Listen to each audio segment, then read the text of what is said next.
sur mabulle.eu. Je suis Louise Bénière, naturopathe spécialisée dans les troubles hormonaux et les difficultés de conception. Aujourd'hui, on va parler des méthodes de régulation naturelle des naissances.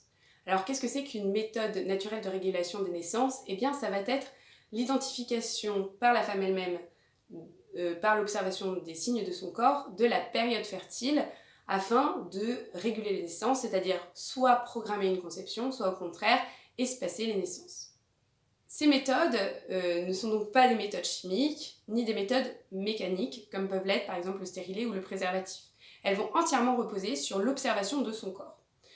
En revanche, il va exister plein de différentes méthodes de régulation naturelle des naissances qui vont varier soit sur le protocole, soit sur les différentes méthodes d'observation. Donc, pour faire simple aujourd'hui, on va juste parler des différentes méthodes d'observation en gardant à l'esprit qu'il est nécessaire de coupler au moins 2 méthodes d'observation pour pouvoir avoir en fait une observation fiable et une identification fiable de la période fertile.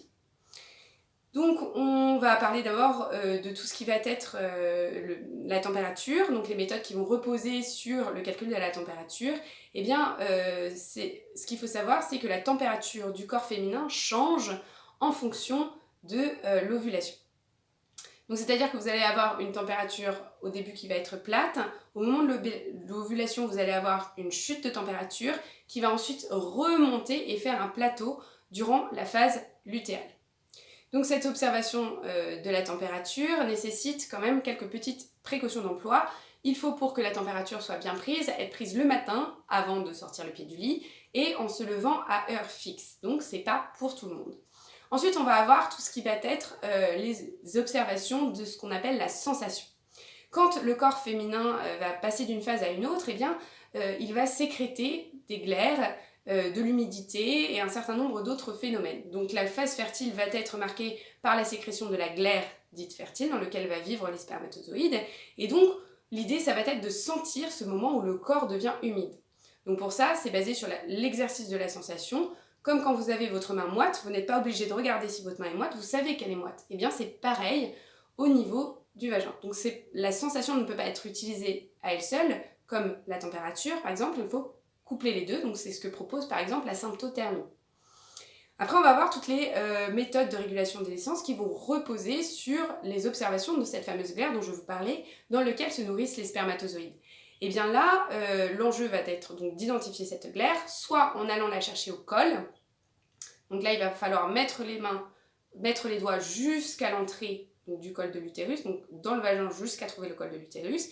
Et là, vous allez avoir une identification de la position du col qui va changer si vous êtes ou non en phase ovulatoire. Et vous allez récupérer cette glaire qui, elle, va vous indiquer qu'elle est issue de l'utérus puisqu'elle est située au col. Et là, vous allez pouvoir identifier si elle est fertile ou non.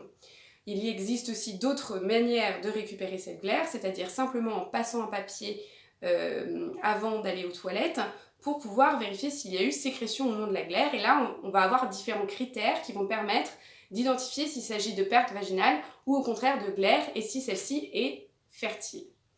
Donc, ce qu'il faut garder bien à l'esprit, c'est ce que je disais au début de la vidéo, il est important de coupler 2 méthodes. C'est ce que proposent les différents protocoles.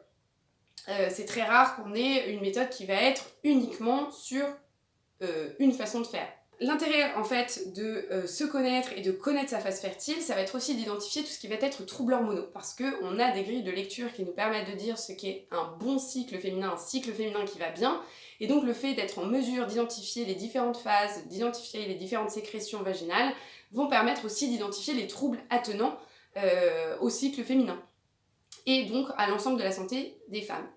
Donc moi j'utilise en fait toutes les méthodes, je vais vraiment les adapter en fonction en fait de la cliente que je reçois et je vais surtout utiliser en fait les données qui sont récoltées pour pouvoir déterminer les phases hormonales qui vont être plus ou moins problématiques chez une femme et chez une autre. C'est notamment très important pour tout ce qui va être les questions d'infertilité ou les problèmes liés au syndrome prémenstruel.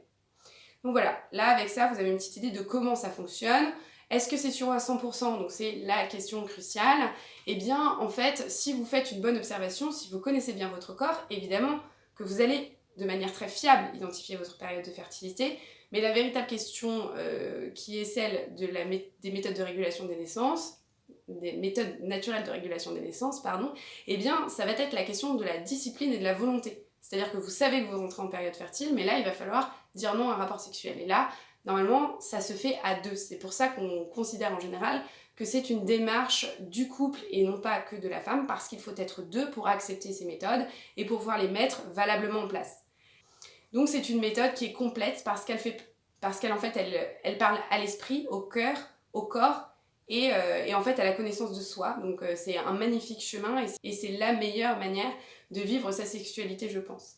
Je vous remercie de votre écoute, c'était Louise Bénière pour mabulle.eu.